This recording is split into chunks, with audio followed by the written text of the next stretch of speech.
Hello, beautiful people. My name is Vernon McFarland, and I am the founder and the executive director of the Mahogany Project in Houston, Texas. And I am excited to be your moderator today for a conversation that we're calling Same Script, Different Cast, that features TGNC people from across the country, where we talk about our experiences as TGNC people and the subtle nuances that make all of our experiences different. Before we jump into that, I want to share with you more about the organization that I lead here, again, which is the Mahogany Project. And so, the Mahogany Project is a grassroots organization devoted to decreasing social isolation, stigma, and acts of injustice in TQLGB plus communities of color. We're located in the greater Houston area at 9896 Bissonnette. That's Suite 550, Houston, Texas 77036. I always give my own zip code for some odd reason when I say that, but it's 77036. So if you are ever in need of the Mahogany Project or any of our services, you can always drop by and get those services Monday through Friday from 10 a.m. to 7 p.m. and on Saturdays from 10 a.m. to 2 p.m. I also would like to continue to remind community that we are encouraging y'all to join us and sign our China Gibson bill. This call to action means nothing without community signing on to it, and this national bill would impact us all across the country. So no matter where you are in the global United States, we ask that you please join us in this fight and sign on to our call to action. On tomorrow, we will be hosting movie night here at the Mahogany Project, and we're going to be watching Noah's Ark Jumping the Broom. And so, if you're a person who's never seen this movie, or if you're somebody who has saw it and want to watch it again, come by, hang out with us, and check us out, and just come have a good time. We're gonna have hot dogs and popcorn and things like that. On June 3rd, we'll also be hosting Soul Care. It is a great opportunity for you to get some holistic healing. And it's going to be hosted by Liam, who I'm a big fan of, who is a holistic advocate here in Houston. And this is going to be a sound bath event. So I'm excited about this. Also, if you are in the greater Houston area and you are a drag entertainer, where it be male, non binary, or female entertainment, this also includes pageantry as well. Please sign up for our Drag Rapid Release Fund. We would love to have the opportunity to be in community and to support our entertainers who are not being funded right now or having hits taken to their financial income. In July, the Mahogany Project is proud to present the Renaissance Kiki Ball. And baby, we're trying to see if you're 101. Okay. So make sure that you get your tickets for the Renaissance Kiki Ball. Please know that tickets are only available online via Eventbrite. There will be no tickets sold at the door. So if this is an event that you plan on attending, make sure that you don't wait till the last minute to get those tickets, and make sure that you get your ticket online. The theme for Black Trans Empowerment Week this year is This Is Us. And I am thrilled about this theme this year. Black Trans Empowerment Week is every year annually from November 15th through the 21st. And make sure you save those dates, and we hope to see you there. The last thing I wanted to share with all of you is the services that the Mahogany Project provide here and how you can tap into those. You can also scan the QR code on the screen to tap into the services that we provide here at the Mahogany Project, right? So again, if you're in the greater Houston area, and some of our services are also provided to community members outside of the Houston area, you can stop into our office, or you can scan a QR code or go to any of our social media sites to complete a service request form. So, without further ado, I am thrilled and excited to start this conversation, same script, different cast, in honor of International Day Against Homophobia, Biphobia, Lesbian Phobia, and Transphobia, with people that I am honored to be in community with, people that I am honored to call my siblings, people that I have been able to love on over the years and be in all of these tremendous spaces with and share all of these amazing opportunities with. And just so I just love all of them. So the first individual that I would like to bring up is going to be Tyree. What's going on, brother? How are you? Welcome, welcome, welcome. Hey, everybody. Thank you for having me. My name Yeah, is Tyra. introduce yourself, let people know where you're from, and let's give them your pronouns. I appreciate that. Sorry about the cutoff. So my name is Tyrese, affectionately known as Ty. Pronouns are he, him, and king. I am the co-founder as well as co-executive director of Brothers Obtaining and Navigating Dynamic Solidarity, also known as Bonds, by way of the DMV area. I'm so glad to be here. Be with a great conversation, Bernice. You know I love you, so I'm excited. Let's get it. All right, I'm gonna jump to my sister Mayani Hicks because she's cammed up. And come on, Bookie, come on. Hello, hello, everyone. My name is Miani Hickman, and I currently work for an organization called Moho Justice Coalition. And I'm also the owner of Miani City Consulting LLC, and I'm so happy to be here. My pronouns are he, her. I mean, I said he, her, she, she, her, and hers. And I'm so excited to be here. Thank you so much for having me. Anytime, sister, you know I love you. This other individual, so there are two more individuals. One of them is had to drop because they're having some cam issues, but this other individual that's cammed up right now, I call them my sister niece because they're young enough where they're like the young sister that's like young, they're your sister, but this could be your niece at the same time. So hi, Major. Thank you, Vernon. Yes, auntie sister. Okay, I have 1,001 of those. Okay, I'd have been adopted and everything. Thank you for having me. What a pleasure. What a pleasure. Hello, everyone. My name is Mishra Mook. I'm a program coordinator here in Seattle, Washington for a nonprofit that's been around for 37 years, mobilizing in health equity and creating social determinants of health. And so I'm excited to be here and I'm looking forward to this panel discussion.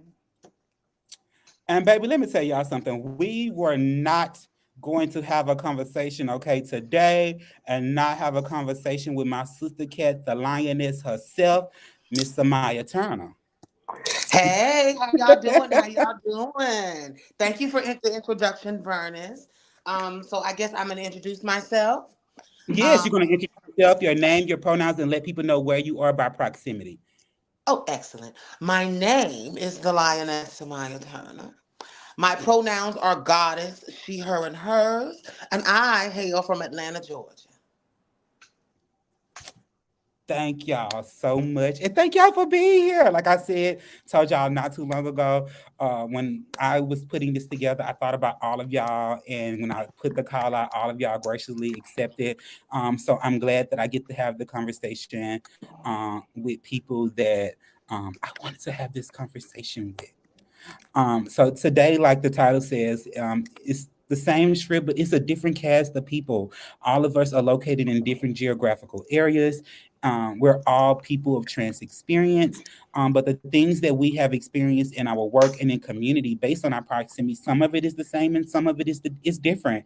And we're going to share with you all today what that looks like, how you can better support our communities, and what that works look like for us. Okay. So to kick it off, my first question is, how does reproductive justice manifest itself in transgender and gender diverse communities? And let's go with Major. You said, how does reproductive justice manifest in Justice the trans manifests itself in the, tra- in in the trans trans. community? Oh, Uh-huh. how does it manifest itself? By being intentional with our advocacy around reproductive rights and making sure that we're mobilizing enough around trans men because I don't think they're brought up enough around that conversation. I feel like most trans men are all in all that case. It's like 1 minute you're not man enough, and then it's like I guess you're not enough to birth a child to be considered even a man. And so even for me, I feel like even advocating for that, because as a trans woman, of course, I still want to have kids one day. And what does that look like for me? But also, what does that look like for somebody who potentially might carry for me? And making Mhm. sure that my rights are not restricted because I'm a Black trans woman, right? And I'm not able to Mhm. produce, but I'm able to provide. And so, advocating for that and making sure that we're having those uncomfortable conversations around what that looks like in the long term process, because I think even bringing awareness and justice around reproductive rights and all of the things that comes with it is making sure that we're protecting the ones that are being raped and what that looks like for that, because people are being raped, people are being molested, people are being conditioned, and in some cases people don't even want to have babies, and so how are we Mhm. making sure that we're looking at reproductive justice as a whole and not just compartmentalizing certain different components that may be less important or more important than some? Because if we're having that conversation, then let's have it full circle and not just focus on cisgender women or heterosexual women who are given these opportunities and are given access, and then here we are as trans people, especially of color, already marginalized, already getting pushback in healthcare, just a little bump on our knees. And so, how are we making sure that we're advocating for reproductive justice as a whole, as a collective? Making sure, if trans men are stepping up and fighting for justice when it comes to reproductive rights, making sure that you're bringing up trans women in that same conversation, because we Mhm. matter as well and we want to be mothers as well. And so, yeah. Thank you for sharing, sis. Tyree, she brought up a great point, and I don't think we oftentimes include trans men in the conversation around reproductive justice, right? How can we be more inclusive of trans masculine people, trans men, tomboys, when we talk about reproductive justice, access, and how that shows up in our community? I think Mijor, is that your name? I just want to make sure I said it right. Mijor. I think she hit it on with the compartmentalization. I think it's a thing where I think people are they're trying to move too fast around issues that they don't know about. You already talked about reproductive. We already know people are trying to police folks' bodies, right? But then Hmm. when you talk about trans individuals, oftentimes, like we talk about reproductive, it's go straight to trans women, and it's like, how do we get there? And yes, there are certain rights or whatnot, but I think the first thing is the person that's carrying the child. Like, let's tackle that first because they're carrying the child. So that's a whole situation. And being a Black trans man, so you think about there's already bills that are created to protect Black women that are having Hmm. that are having birthing rights, right? So if you're trying to protect Black women, what do you think it looks like for a Black masculine individual that walks in there? So it's even worse. You can't even get to the conversation. You can't even have they keep getting misgendered. They keep saying, well, it's supposed to be a he, but they're doing this or doing that. That's already a whole situation right there in itself. So the first thing is having a conversation and like actually tackling each thing at its like each section one by one. You can't just say, oh, we'll do reproductive and we'll just bring in trans women and we check that box off. But what does that look like for trans women? Because their rights don't look like the same rights as my rights. So because if I'm carrying, I as the birthing parent now may have more rights on a paper for different decisions when it comes to that child. But that's still if I'm if my partner is a trans woman, now what is their rights? Are they listed as the male? Are they listed as a mom? Like, they don't want to be the dad. They're the mom. So now that's a whole different conversation that you got to have Hmm. in the state, and then each state is different. You see what I'm saying? So it goes on so many different levels of It's what you so have to like easy. unpack. Yeah, right. So it's like, what are you unpacking first? So it's like so many different things. So it's like, my first thing is I always have these conversations where know your rights for what state you're living in. Know exactly what you want to Hmm. do. Have a plan. Don't just say we want to have kids. Like, yeah, everybody want to have kids, but what does that look like for us? What's the safety? What's the what does it look like for the conversation? What does insurance look like? We don't want to talk. We never talk about the insurance part because you need that to take care of a child. So what does that look like? You just because I'm a masculine individual, I don't technically qualify for women and children, which would be WIC. And if I do qualify for it, I got to go through a bunch of steps to prove that I was assigned female at birth in order to get that Hmm. assistance for those people. You know what I mean? So it's just so many different layers that you got to look at when you talk about unpacking the reproductive. The first thing is tackling what it look like for trans masculine, what it look like for trans women, and what it look like for your state. Mm-hmm. So, Miani, my sister, you are in the Midwest, right? What does reproductive access look like for individuals right now, particularly people of TGNC experience in the Midwest? Well, right now in the Midwest, it's just looking a little iffy for us. They're putting it like seriously though, like they literally trying to take all our rights away from us as far as like the trans community and stuff like that. Reproductive justice, it's it's real crazy down here. And we really are just trying to fight to live, honestly, just to be ourselves as far as the kids, um, us adults, everything. It's a big it's just a lot going on right now. I'm in the car, y'all, and I'm trying to focus, but okay, we just parked. But it's just a lot going on down here. It's really bad, and it's just unfortunate, honestly, for our younger generation that's coming up. Thank you, sister. The Lioness. So they call Houston little Atlanta. So After a so while, y'all I gonna be big Atlanta. Y'all growing uh, fast. yes. So I definitely want to know what is it looking like in Atlanta and in the surrounding areas for people that y'all are working with and doing work with. What does reproductive access? How is it showing up in community there? How is it manifesting itself? So to answer your question specifically, I think that it shows up in a way that isn't the most productive. I feel like in the state of Georgia, while Atlanta is a liberal bastion, people forget that Georgia is a state that has 157 other counties, and a lot of those counties are red. And a lot of Georgia's legislature is red. And so, how reproductive justice is showing up in Georgia is that we have a legislator that is actively seeking to minimize the experience of LGBT folks, particularly around access to children and being around children and the protect children laws and things of that nature as we see them going throughout the country.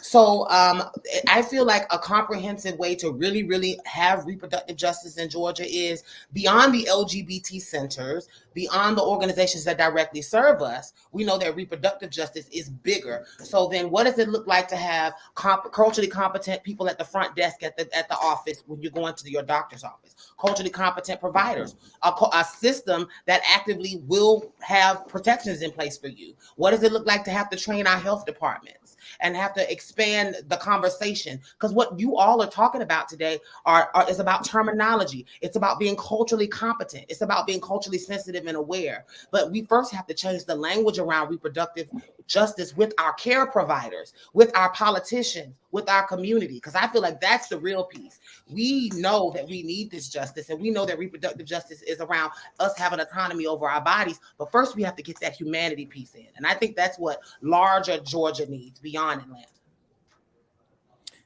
And so you brought this up, Sister Son. Now I'm gonna ask a question because I was gonna skip over it. So, what impact does local politicians have on your access to healthcare? So, local politicians in Georgia right now are starting to propose laws to actively minimize trans individuals seeking care in Georgia. So, in Georgia, recently, a couple weeks ago, before the legislative session ended, they were able to pass a law that directly minimizes trans youth access to care in Georgia. So, as of July 1st, it will be illegal for a doctor to provide medical services, including and up to LGBT reproductive care, because we do know that a lot of our care and a lot of the care that we get regarding our hormones and our things of that nature is reproductive care as well. And so, but I will say that they're minimizing trans youth the ability to get the care that they need. We also are in a state that has abortion bans. And so we are in this really interesting time where it's very liberal, but greater awareness has not equated to greater safety. And so, to what you were saying, Vernon, I think our Girl. community here in Georgia is doing well as far as being seen, but as far as actually getting the care that we need, actually being able to access outside of HIV/AIDS, real reproductive health care, it's problematic because Georgia is steady rolling it back while we're trying to push the needle forward. Sister, you had said a word off up in there. I had jumped off up in this screen. Um, you you had said some things off up in there, okay? Um, Tyree, what impact do politicians have on your access to healthcare and the people that you serve? Politicians have a great a big impact. It's just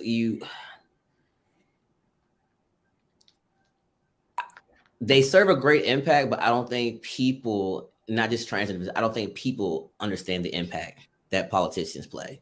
I don't think people understand the impact of like your local city councilman, just having them being able to know your rights and how to even advocate or where to even start. But here in Virginia, it's because I'm in the DMV area, but but my house is in Virginia. It's really interesting. It's kind of tricky because it's like they haven't, they don't say anything, but they don't say anything bad neither. Like it's kind of like where do you land at? You don't know where they stand, if that makes sense. And I think it's I don't know how to feel about somebody that doesn't say anything versus somebody that does say something. Because it still kind of leaves you up there. But the politicians here, I will say that the politicians here, when you have these conversations and when you're trying to advocate, you can't even talk about reproductive rights because they're still trying to figure out trans. And I think that's a major thing. Like, understand, like we keep having these politicians, but we can't keep saying it's just my opinion. It's not just about trans rights; it's about human rights.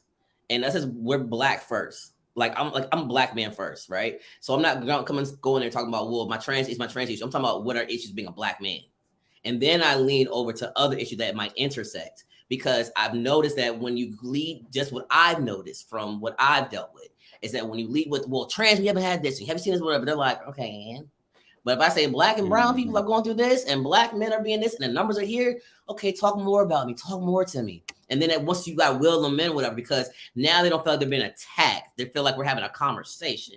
So now you have to play the politic game with them. It's like it's very interesting in Virginia, and just like kind of like Georgia, I'm in an area where it's blue, but the rest of the state is red. But because of the area that I'm in is so very military heavy, we're in the biggest naval base in the world. So it's very blue here, but you leave outside this area and the rest of like Virginia, it's very red. So it's very interesting how some of the things play out because we're kind of divided as a state. You got this one area we're so liberal, and you go somewhere else, it's like, fuck, I'm back in, like I don't went back in time. So if that answers the question, yeah. No, and I totally understand that. Living in Texas, Houston is one of the most diverse states in cities in the country. We're also a blue city. We have a Democratic. Most of our leaders in place are Democratic, and so it's so different. Like you said, going to different places, and a lot of those people who lead those cities, places, townships, or whatever, are Republican. And so it's interesting driving through Texas and seeing the difference, or feeling the difference, or experience the difference, right? And I think someone just posted about like Texas voting against Medicaid expansion. Like Texas always does that. That's nothing new. If Texas approved Medicaid expansion, then I would be shocked. Them voting against it, that doesn't shock me, right? I know it's a shocking factor, and it's something that we shouldn't be like, oh, that doesn't shock me, right? No, we're actively working against it at the same time, but it's also making an awareness that like some of this is like is a historical pattern, right? And we are learning ways to undo these historical patterns of harm. I want to know. I'm gonna go jump to another question, and I want to know from these other two beautiful individuals on the call with us. This one is about harm reduction, and my question is, how many harm reduction models have been implemented in your region, or are there harm reduction models implemented in your region that serve and protect transgender, gender nonconforming, basically TGNC communities? I'm gonna go. Mayana, you ready, sis? You leaned in, sis, like you was ready for that one. No. I was listening because you started breaking up a little bit as you were saying it, so I was trying to hear Got you. what you were saying. So I But I want to still can go know. when you're ready. I'm sure, girl, you because you're a professional. I wouldn't have had you on this call if I didn't think you was ready. No, but we want to know about harm reduction models that have been implemented in your area, particularly that target TGNC communities. If you guys have them, or if you don't have harm reduction models that have been implemented in your area that can be supportive measures for TGNC individuals, what could those look like in the Midwest? We actually do in Missouri. I live in St. Louis, and I'm in a Republic state as well. But we do have harm reduction models, and actually, my agency that I work for, we offer harm reduction supplies. We actually do outreach 4 times a week, and like we actually show the people, like give them clean needles, all kind of stuff like that. Everything that they need to safely do what they do. Oh my God. I hate Chicago so bad, y'all, and I can't wait to get out this car. But like we are actually implementing, like we have like events every like once a month, specifically for transgender, gender nonconforming communities, like and harm reduction, like showing them what to do, telling them that you can come to our agency and get whatever you need, and like even if we have a phone number that you can call if you're in a crisis or something and you need us to come to you and provide you harm reduction supplies. Actually, it's actually surprising, and it's not surprising, but it's good for me to say that with harm reduction, Missouri is actually up on that.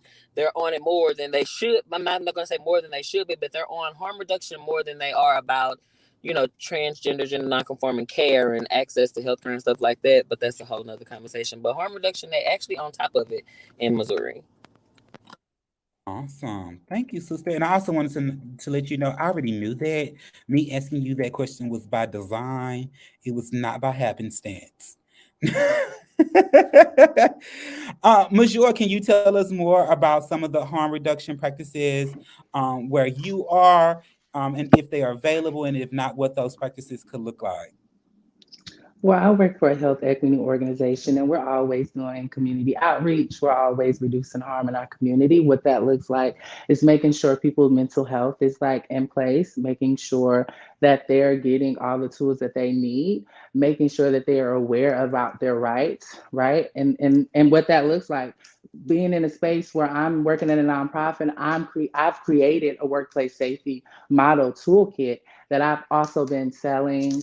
I'm a little consultant on the side, and making sure that other people in my community are educating themselves, but also continue to do the work after us as case managers and social workers that are doing the work, like making sure that they're taking these tools and they're passing them along and they're like spreading the word, or just being knowledgeable in certain things. And one thing that I want to make clear is that harm reduction, it really lines down from like homelessness, drug addiction, the high crime or murder rates that transgender of color face on a day-to-day basis. What does that look like? Making sure that we're educating our community, making sure that we're talking about IPV, intimate partner violence, because that is a thing.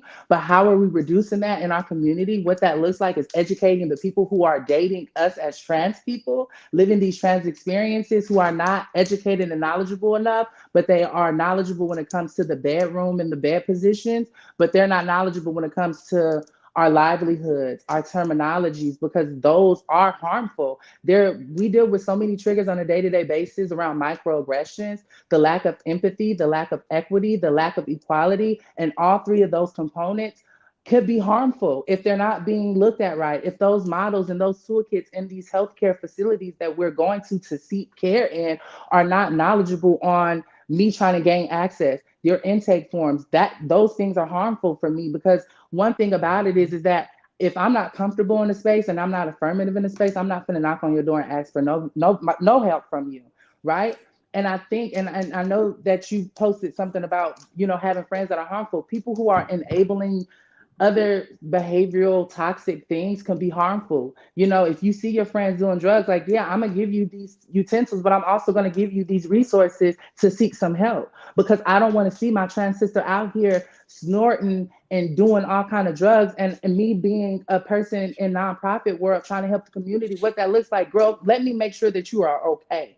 Are you fed? Is your mental health right? What does depression look like for you? What are you going through? How can I support you? Because we can talk about harm, but how are we doing? What are we doing to continue on these, models and toolkits? Because it's deeper than what it actually really is. Because we're still being murdered, we're still being raped, we're still being sexually harassed, even in our own homes, and it goes unnoticed. So how are we educating our community on a holistic level, to where we're not just talking about intimate partner violence, we're talking about the same doctors who are paying for busing dates down the street, and lacking services being implemented at your clinician, but you're dating all these trans women that are out here doing sex work. Let's talk about it. And so if we're talking about reducing harm, let's talk about it on a holistic level, and community outreach is definitely always needed. It's always needed to do community outreach, and it's always needed to create your own model on what your safety practices look like to help other trans women of color, or trans folks of color, or LGBTQIA plus folks of color, what that looks like for them, because my harm triggers is different from somebody else's. So what have you been through? Getting to know other people's triggers and their trauma, because we don't talk about it. We talk about informed trauma all the time, but what are we really talking about if we're not trying to find solutions for these problems? Because that's what it is. And so for me, I'm out here trying to create practice safety model kits, and I'm selling them to other organizations or employers who aren't trans affirmative, and what that looks like, because it's a dang on shame that you're hiring people who don't look like me. But when I come into this establishment and you want to use me as a token because it looks good to have a trans woman of color on your roster for the day, that's not enough, because sitting next to a colleague who is using all of these triggering terms and referring to me as such is very harmful, and it pulls me into a deeper place, and I might leave this job going to do drugs, going to do sex work, because I'm looked at a certain way in care of a safety place, is what they call it. And so making sure that we're continuing the work, but also making sure that the people that we're educating and the models that we're pushing is being passed and being pushed for the next generation, and the next social workers, and the next community outreach advocates, because that matters. And how are we continuing on to pass on what we've been learning and teaching and helping with? Come on, sister. You had shook up the table, girl. You had brought it on through here.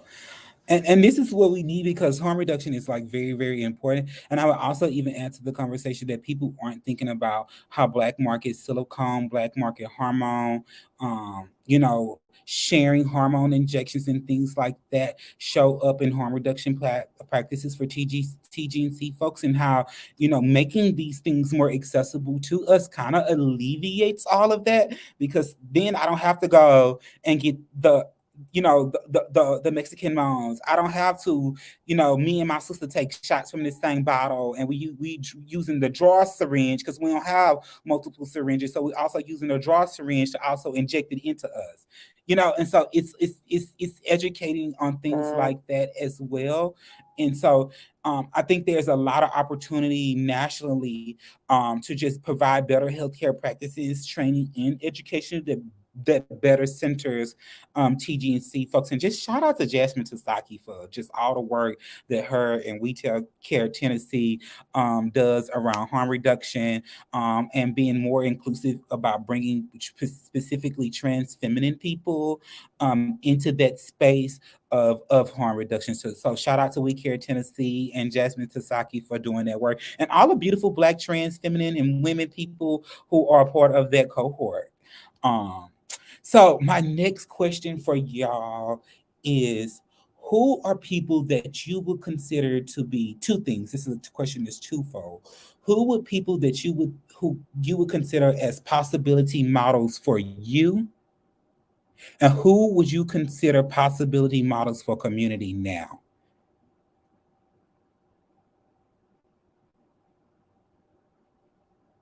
Come on, Samaya. Okay. Well, I want to give, this is where I want to acknowledge my trans mothers. I had the honor and the privilege of sitting at the feet of some very powerful women.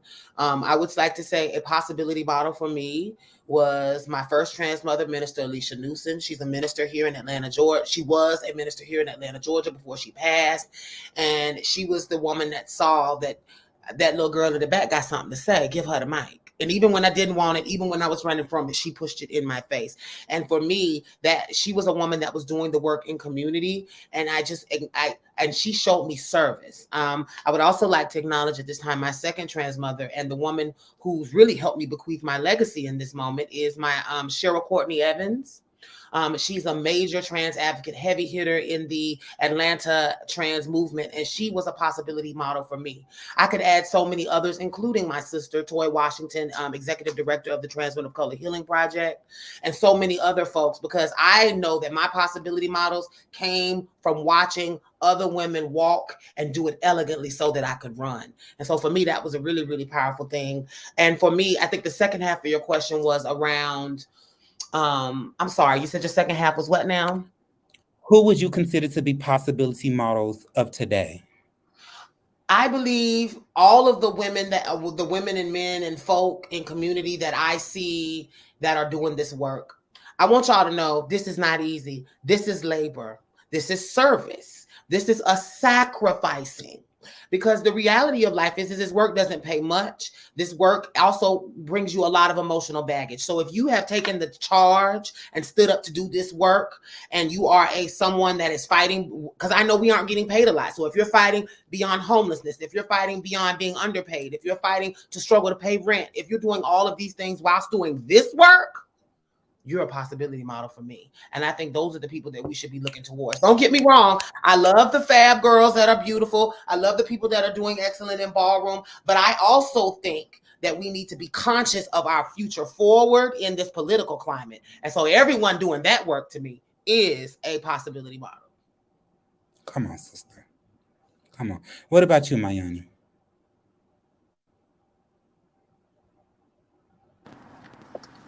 I would have to. You did say my name, right? Yes, sir. Mm-hmm.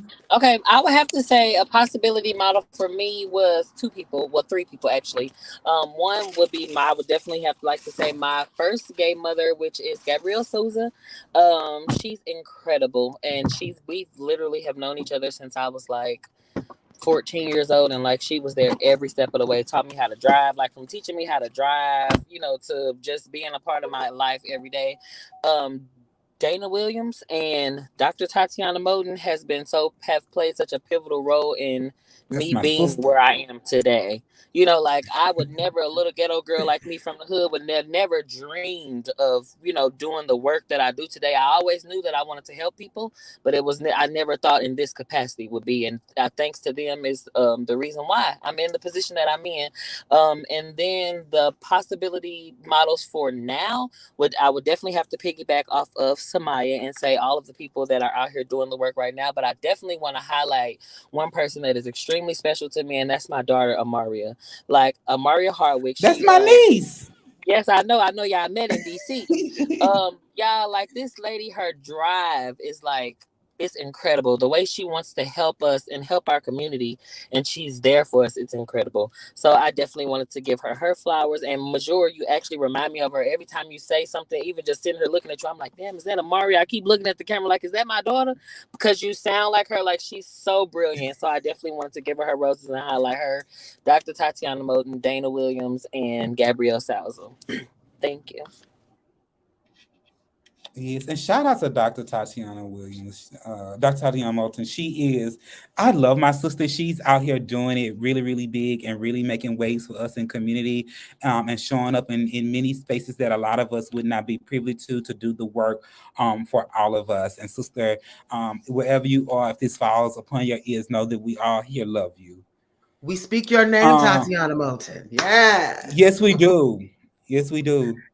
Come on, Ty. What about you?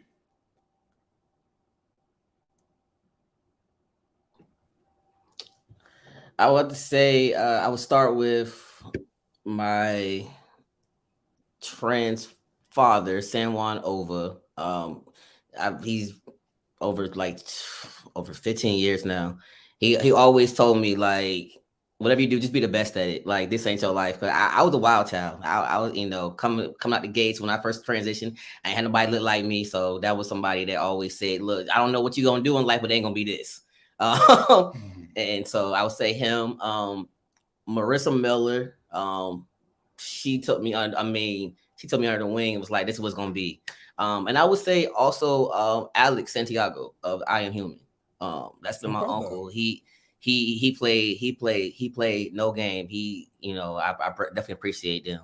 And I would say, far as the future or whatnot, I mean, I definitely agree with what y'all said. But I definitely gotta give it to my brother Quentin and Reynolds down in Atlanta with Game Changer Men. Shout out to my brother. The fact that data is so important. Transmasculine, we are definitely folks don't. We don't have no data, and the fact my brother came out with that data, I mean, it just it's pushing the needle right there. So I gotta give it to my brother. I gotta give him a shout out. Game Changing Men, and of course there's plenty of other masculine men that are doing the work, but that's just someone I know that, I mean, that data is so important to me right now, where I'm at in my head and in the movement, that it's just Come through, Game Changing Means, for doing that powerful work. We uplift y'all in this moment, and continue to doing the work on behalf of the community. Come on, Sister Niece. It's crazy because you guys have all these beautiful people from back in the day, and here I am, somebody from Utah who found out about Beyonce when I was 12. Um, for me, for me, it's my all time, and it's just one only because it's like a slew of people that are like older than me who I would stamp on there. But for me, it will always be Monica Roberts, and I admire her work. I admire her mission. I remember even just starting a nonprofit, I just would watch a slew of her videos and her activism and her speeches and just her movement, right? And it really drove me into like deep mission of like trying to be the best trans woman first, than I could be for my community, because that just looks different when you're out in a community as your authentic self and being present and just having self-love and coming from a hurt place and trauma. You kind of just want to lead with love in all that you do. And I just loved her humbleness and her gentleness about how she gracefully moved with just force and power and authority. And so that for me is Monica Roberts. But moving forward, now that she's out in community doing the work, meeting people, making connections, building relationships, it's a slew of people. And I want to highlight, for one, being a part of HRC last year, and just being a part of that family really brought me into a new vision within myself. And I'm definitely going to highlight Tori Cooper for sure, as somebody who I will always admire and look up to. And I just love her mothering, her nurturing, just her as a person. You, Vernis, Samaya, Maya Moore. I think it's Mariah Moore or Maya Moore. I can't. Mariah Moore. That's my Mariah Moore. Yeah, Mariah Moore, Diamond Styles. I've admired her work and I've always looked up to her, and she keeps me going. And of course, you guys all too. It's just a slew of people, and I'm just like, I'm kind of, Toya Washington, Toy Washington. I feel like I'm on stage trying to just thank everybody for just what they've been doing for me. Atlantis, I love her. Like, she's like my newfound mother, and I have 500 mothers, of course, being a community member who's be adopted by every. Watch it. My mama can't have no more kids there. We're not talking about that right now. But Atlantis and just a slew of people, and I feel like I'm forgetting people. Jalen Scott, at Lavender Rice Project, is like, I had a conversation with her yesterday, and I just look up to her, and I was so happy that she won an award, and it just made me want to see myself on that stage, and the rest of the people, the nominees and the people who got awarded this year at BTech really, really drove me, and I was like, okay, I want to be there. And so just seeing people in leadership, seeing people do the work, Vernis, you having this panel just motivates me, and so yeah. Girl, this lady so crazy. Talk about she's still fertile.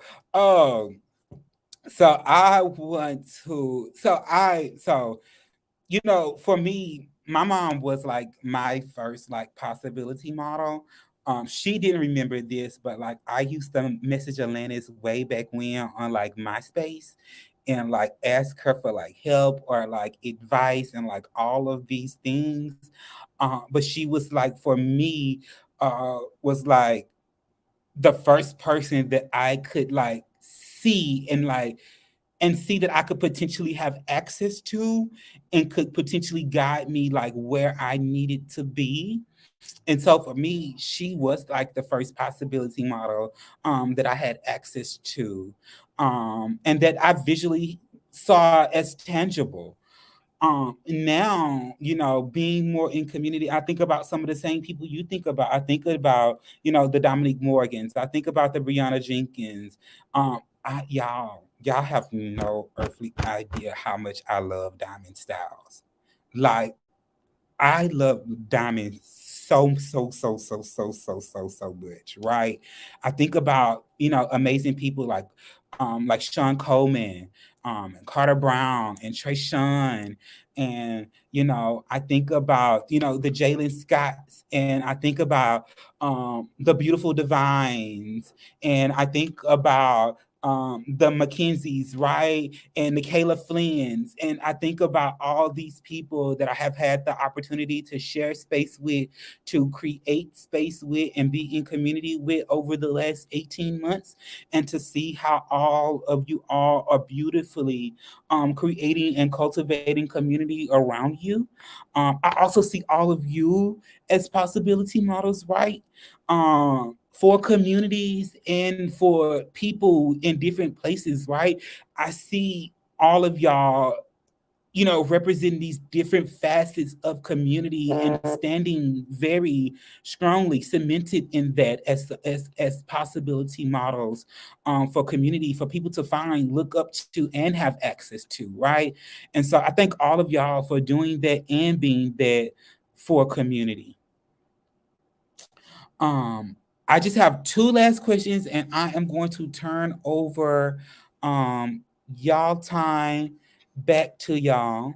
My first of my last two questions is, what do y'all want funders to know who have the ability to fund TGNC programming or organizations or project? How could they really impact the work we're doing or help us seek trans liberation? Let's start there. Let's So go. Let go, bro. You go ahead. I'm sorry. I'm sorry because that one's just been like I felt that one for me. Sorry. um, for one, for one, stop lumping us in together. It can't just be TGNC. It needs to like there needs to be separate trans women, trans feminine, trans masculine, trans men, non-binary GNC. You're trying to lump us all into one grant. We're all fighting for one grant. You have us out here fighting each other. And then it becomes the poverty model because now everybody feel like they got to keep on going this way and going that way. And then when you ask them for certain things, I feel as though it's setting us up to still get set back. You still want to have how many people are, you know, harm reduction, how many people are actually being tested, and then you want these numbers, right? But then it's not going to be the same numbers for trans masculine that's going to be for trans feminine. So because our numbers aren't the same, you don't need it as much as this group needs it. But it doesn't mean that just because there's no data around it doesn't mean it's not a necessity. So if you're going to create these grants, create these grants so where people are at. Trans feminine grants, trans women grants should not be the same as trans masculine. We're not the same. We should have grants that create data, help us create the capacity building, like the infrastructure, right? And then see what everyone we're not on the same level. And then the same model, you want the same model that trans women or trans feminine then giving you. You want to do the same thing over here, trans masculine. It doesn't work the same. The model for And it ain't gonna work for someone. I said, and it ain't gonna work.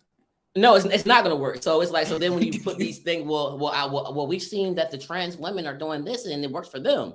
Yeah, you're right. It does work for them because that's for them. But I'm a man. It doesn't work for me as a man. So let's split these grants up. Stop making us fight each other over here. And also, can we, and with these grants as well, don't just give folks these grants and don't have them prepared. Can we create something like that, prepare people to actually understand what you want from them, like what you're looking for, like a budget, a whole inventory? Like, some people don't know exactly what they need to even get started. But you got all this money. Well, we'll give you $50,000 to do this, but $50,000 to do what? What's the structure around it? So that's why I want funders to understand that just because you say TGNC, you're not helping us. You have to be more defined in what you're asking for, and also be more equitable for everybody within the community. Come through. I'm in agreement. Come on, sister. I know you was ready. You was already. Come on. Okay. Yes. How you doing? So this is Samaya again, and I think what our funders need to do is, one, they need to stop having 1,000 million restrictions on this money. Okay, we need unrestricted money that's going to allow us to navigate the way we need to navigate. We have to pay our staff. We also need to be able to run our event. We also got to be able to pay the bills. But a lot of these grants are on purpose designed to only fund organizations that's already got money, that don't need the money. So then why are we here? Right? So if you're really trying to make a change, let's unrestrict some of this money. Let's also change the way we look at these nonprofits and these organizations. We are responsible. We can handle it. Also, I need y'all to start funding us with the intent on truly funding our programming and doing it in a way that works for us. So these organizations that have been funding us for a long time need to work on being a little more culturally aware. I know you come to all the conferences and you see us, but what are the innovations in the work that we're doing that you can help fund? Not the funding the same programs over and over again, right? So there's that. There's also, to what I just alluded, stop the girlfriend thing. Stop funding just your girlfriends, just the people that you want to invite to your private only dinners. Stop only funding those organizations, because there are organizations all around the country that are trying to do this work, and they're representing a community of people that you're ignoring because you're only funding your girlfriend over and over and over again. And that's my thought on funding. So there was a fund, I won't say what fund it was, but there was a grant fund that I think that just closed or they're about to close. And in order to apply for it, you have to have a budget between $1 and I believe $5 million. And you have to have had this fund for over 3 years. What org? What org would even be? There's very few orgs that will be even able to support that. And definitely you're actually denying Black trans-led organizations from ever even getting that kind of money. And that's the thing I'm talking about. They have to change the way that they're writing these RFPs to be realistic in real world. In real world, most of us that are starting these nonprofits are doing it on our own, and we got to get the money to get our paperwork. So while you worrying about $3 million budgets, if those of us that are really doing the work, we're trying to actually do capacity building. But y'all have to unrestrict those funds in order for that to be possible, and you have to stop funding your girlfriends and your girlfriends' own. But at the same time, the Judys, the girlfriends, whatever you want to call it, also it doesn't help neither. If you stay taking it, you stay taking the money, you stay taking it, but you're not advocating for the next, then where's that put us? Because in their eyes, I guess this is where the gatekeeping comes in. I guess there will be a gatekeeper, where if you're not also passing the torch to the next and saying, hey, don't worry about it, I'm gonna go ahead and put this over here or fund this organization, then are they just they are just as guilty as the funders? Because the funders are only going to say, well, I asked Samaya, I asked Bernice, so this is what it is. So they're taking their box off. You see what I'm saying? So I totally get it. I totally get it. But I'm just saying, like, we also got, not saying you, but we got to do better as coming together and standing up and saying, look, I don't want that because we need more, and we need to make sure we do it like this. Because if we stand together and say, hey, I don't want this, I want this amount of money to go towards this X, Y, and Z, we lay it out, these gatekeepers, yeah, they're gonna bend. But until that happens, they ain't gonna bend. I also want the funders to get hip to the game, right? So if you're truly about making sure that this program is doing what it says it does, then the evaluation process should include a community assessment from the people that they say that they're servicing. Because a lot of these organizations have been getting money for so many years, and no one has ever passed an assessment around in the community to see how we really feel about that organization. Because the gag is, don't nobody go up there. Y'all funding organizations that nobody's going to, and they're filling out timesheets and filling out sign-in sheets to get their funding and keeping it. But if you really were to ask questions, they're not really serving the communities that they're serving. And I'm only speaking to a few minority of the organizations, but I'm saying if you're truly trying to reach us, the evaluation process should include us as well, which means there needs to be some type of needs assessment. Come on. What about you, Mayani? What are some things that you would say to funders, or how would you like to see funding access in our community? I definitely would have to agree with the restrictions on the funds. Like it's crazy for you to give us money to do work and then you have restrictions on the work that we do and provide. Also, I would love for them to just really seriously be intentional. Sometimes the funders give you money and be like, yeah, we want you to do this, but they just doing it to check off a box instead of actually being intentional and really wanting that change and wanting that help for our community. And that's really my main big things, the restrictions and actually being intentional and actually wanting to do this, not just to check a box. What about you, Major? I'm gonna try not to go off and get personal because it's all about politics when it comes to funding. But I will say this. We want our money, we want more money, and we want our money because at the end of the day, y'all collect the data, y'all sit here and have cisgender white men sit here and send out these little application processes, and then sit here and don't return the data or share the data when we run that application back in. And then y'all sit here and don't even respond back. We just automatically know we ain't getting the money because you don't respond back. You don't even tell us what we could improve on and when it comes to the application process, what we didn't submit in. Oh, what we put on there wrong, that the reason why we ain't getting the money. Don't just send us the application and then when we submit it back in, you disappear. And then we hear through the grapevine that so and so got the funds and already got 5 different grants already loading up. And so my whole thing is, if y'all want to see the change, be the change, because it starts from y'all. We already collecting the data. We already doing the work. Y'all been seeing this for many years, many years. People been in my same position, still fighting for funding, still fighting for programming, still fighting for services. Why are we still screaming and shouting? Why are we still protesting? Why are we still trying to fight and beg and plead for money that's already ours? It got our name on it. Y'all just need somewhere to send it to. And I don't appreciate that because it's just like saying like, oh, well, if you don't see the work already happening, then we need to see implementation. Why the hell can you see implementation if we are lacking funding, baby? Make it make sense. Because if you don't have a trans person writing these grants, if you don't have a trans person of color sitting in position of leadership and power, then how are we getting the money? Because you're coming with us and saying, well, we're marginalized and we're this and we're that. No, don't tokenize us. Appreciate us because we know that y'all need us more than we need y'all. Because let's be honest, it's our money and we demand it. Like, it's not even, at this point, it's not even an ask. I just need my money. Straight like that. Because if y'all want to see the work, if y'all want to see us decrease these HIV rates and these murder rates, we need the funding. We need the funding. Period. Point blank. I shouldn't have to be calling the food bank asking if y'all can donate some food. I should already have food to be ready to give out. I should have the money to go buy the food for my clients when I can and how I can get it. I shouldn't be using my own money to do anything. And yes, we know that, of course, nonprofit work does it. You have to sometimes use your own money. But why do I have to use my hard-earned money when it really ain't shit to begin with? It's already this big. How much do you want me to pull out my bank account and then sit here and do a reimbursement form? No, I'm not about to do that because I know y'all got the money. And I'm tired of not hearing, and I'm tired of hearing we ain't got the money. No, y'all got the money because I'm tired of seeing people get 22,000, 22,000 and all of this and all of this and but ain't never doing nothing. And then it's always going to them cisgender or those LGBTQIA plus organizations that have been around for years and now only funding youth, but all the youth are Caucasian. Make it make sense.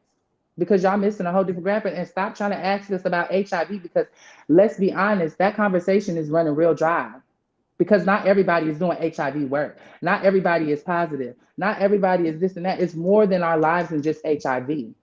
So stop repeating yourself and just collect the data, share the data, and make sure y'all repeating that shit when that next application come in because it sounds like I'm repeating the same thing from last year when y'all should have already ran that form back up and pulled up and knew what my organization was about, what money do I need funding for, how much money do I need it, where am I going to implement these services at, what people am I targeting? Because y'all got the demographics, y'all have the data, y'all have all of these numbers, but y'all not doing nothing with it. It's just sitting there recycling for next year, and then y'all sitting here and scrambling through paper when that audit come, calling us for paper when that audit come, but don't want to keep the funding coming in. So Just be the change. Like That's my all I sister say. Be the said, change. like my sister said, it's giving run me meat. Sister, what it's really giving is gangsta boo. Where the dollars at? Please, please, Yeah, that's for real though. Because please. why did they get? Where the dollars at? It's not even their money. You just go up to them and just click it. Give it. It's Where not is their it? money. It makes no sense. I think for me, the biggest part of the process is the fucking reporting. I would like a more equitable application process. Like, I ain't got time to sit here and all the time and do a 3-4 page application process and write up all these narratives and give you multiple budgets and give you a work plan, an implementation process, and a time frame. I ain't got time for all of that. Then you tell me when I can't get the grant, you don't have the time to give me feedback on why I didn't get it. So then how am I supposed to ever prepare a successful grant if ain't nobody got time to tell me what I did wrong or how I can make it better?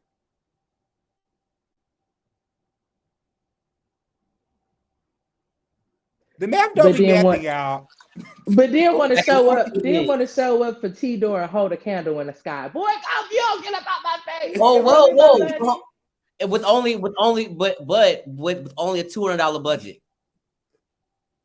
We got $200 for T-Door. What? But you just gave out thousands of dollars for Pride Month for that 1 month and this over here, but you only got $200 for T-Door. But then I got a better one for you. You paid $1,500 just to be in the parade, but you only give me $200 for T-Door. But you paid $15 to be at a parade to walk in. You had to walk. pay. Wait. It did not be number 37. But I just wanted, but seriously, like I just want to know, like this is when it comes down to the funders, the money is not even their money, right? It's not even their money. Right. So why are they? I guess from who put y'all in charge to disperse this money, right? And so put them in charge to disperse, and then like somebody said, the numbers don't add up. The data reflects still say black and brown, but the money's going towards the predominantly Caucasian organizations. So, like you said, who's checking what? Like, where's the checks and balances? Checks. Yeah. Where's this happening at? Because we see a lot of shaky stuff going on up here. And ain't nobody saying nothing. No, yeah. So we can go all day on this, and I want to be conscientious of everybody's time. Okay, I'm gonna have y'all back at a later date for another episode of this. But I do have one question that I want to leave with, and I think this is very important on today. And with so much happening politically around the country, I want to hear from each one of you of like a closing thought of what you want your legacy to be. When it's all said and done, what is the legacy that you want to leave behind for community? I'll start off. Come on. When I leave, I just want everyone to know that I tried my best, I did my best, and I did it all for us. And a lot of people be like, girl, that's kind of crazy to say, but I swear to God, since I was a child, my whole life goal has been to how can I better the world? Like, I swear to God, I think I'm the answer to bettering the world. So even though I know I might not be, but I can definitely be a little bit of help into doing that. So when I leave here, I just want everybody to know that I did what I did and I was intentional in doing everything that I did for us. And I've always wanted the very best for us and nothing but. And it was a wild ride doing it too. I had a ball while I was doing it. And I just want everybody to know that, as I always say, you can go out into this world and you can accomplish anything and be the very best version of you while you're doing it. And stand firm in it. So that's what I just want to leave behind greatness. I already have a little legacy that I left behind, and I just want to set them up for generational wealth and breaking generational curses and just being their very best in every aspect of life. Major. I'm always thinking of some creative, innovative ways because I'm like, oh, I can picture a building with Mijor and Mook fashion line, trans fashion line. Let me find out. But in another lifetime. For me, I want my legacy. I don't know. I want to see my generations, my kids, being able to be in position where I'm at and be advocates for my community. And what that looks like is making sure that even if it's nonprofit, even if it's community work, outreach, advocacy, activism, like all of that plays in. But I want to make sure that my name is still ringing a bell, and I want people to know that the work that I've done actually paid off and it didn't go unnoticed, and it's still functional, and it's still movement in with my name. And that's what I'm doing here, creating a whole new program, and a whole new innovative way to target my trans community, and specifically people of color, of course. But I just want my legacy to definitely ring a bell, and not even just in Seattle. I'm thinking like on a national standpoint, international standpoint. Like I just want people to know that I've done the work, and I want, and like we had this conversation, I don't want people to feel like they still have to fight to do the work. No, I want people to be comfortable, with the legacy that I leave. I want people to be Come on. living with the legacy that I leave behind and not surviving, because survival mode just only leads to still waters. And so I want people to be comfortable with my legacy, happy and joyful, and to know that everything is taken care of because I did what I needed to do, and I served, and I left, and I got my money, and I went to the bank and deposited. And that's just so bad. Okay, and I ain't mad at you. What about you, Ty?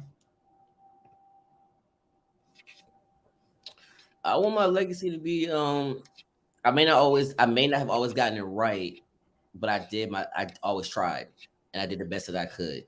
I wanted to be able to, when I leave here, that trans masculine are fighting for to be visible. We're actually visible. You actually have history.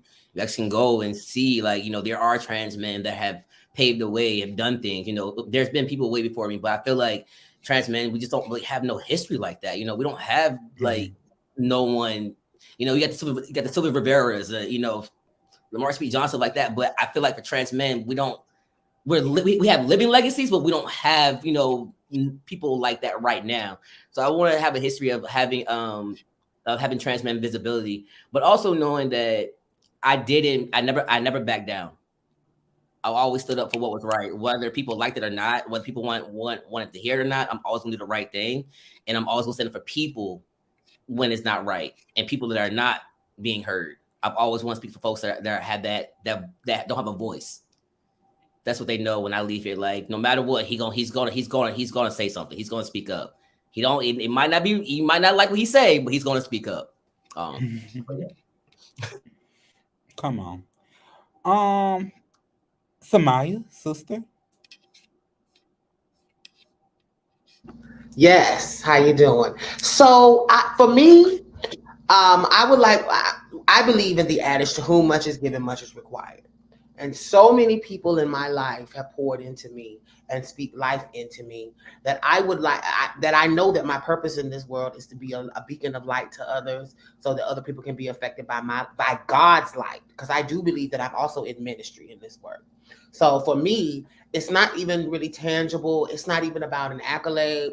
It's more about making sure that at the end of the day, I know that there's someone somewhere whose life was a little bit better because I existed. It ain't, and for me, it also looks like I remove myself from worrying about that, because that used to be something that I worried about a lot of my life was, well, when will I ever really be seen in this work, right? And what I've realized is that if you don't always have to be the cup, you can be the saucer. And I want to speak to those people in community that are doing the work, that are grinding, and they're worried about this great legacy. It has to have a nonprofit name on it. I have to have been this person in this job. For the Lioness, my legacy looks like me maybe having some big fat grandbabies one day with my husband and I can have kids, and it looks like my kids, my chosen family in this work, my chosen siblings, that they know that Samaya was that girl. I don't have to be your fave. I can be your fave's fave. That's what Samaya's legacy is. Thank y'all. I think for me, the legacy that I want to leave for community is space. I want to leave a cultural center. My goal and objective ultimately is to turn the Mahogany Project into a cultural center and a cultural hub where community will always have a place and to be able to access and provide everything. That means having live-in quarters for people who are emergency need, having training facilities on hand and on campus, having places where we can provide free meals, having space where if nobody else in community will put on a ballroom event, they know that they can go to the Mahogany Project, and the Mahogany Project will always have a room for a ballroom event, right? Having spaces and funds to lay our ancestors to rest, having spaces to show up where there are community gardens and field events and activities and programming happening day in and day out. My goal and objective is to leave community space that they will always have. We talk about land creates generational wealth. Well, my goal is to leave generational wealth for my community. And that's what I want my legacy to be. And if you don't mind me saying, with that being said, since meeting you, I have, I rep Mahogany Project and I support and I follow every single thing that y'all do and that you do. And I am so proud of you. And I just wanted to say thank you for all of the work that you're doing. Thank you for always being intentional. Thank you for always thinking of us.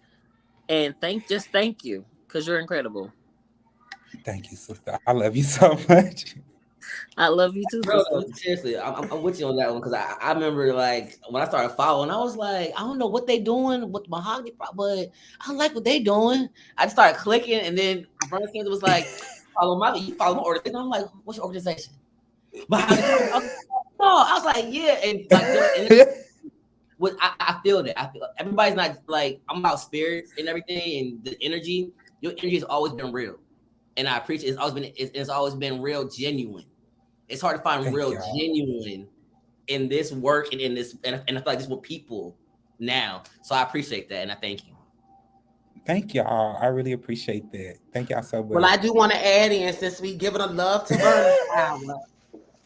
I Vernon, was you just already gonna know say that I love you that. and live for you in every way that could be possible. And particularly when I had the honor of meeting you, we connected on some, not even on community stuff. We connected on some true energy, on some true girlfriend shit. And I just want you to know you have been consistent.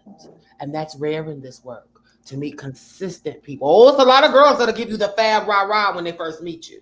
And it's a lot of girls that when in front of people will give you the, oh, this is my sister. But you, authentically, behind the scenes, are a real woman. And I live for you, Furnace, and I want you to know that. And I thank you for what you're doing in this work, because you also are representing a facet in this work that a lot of people have slept on.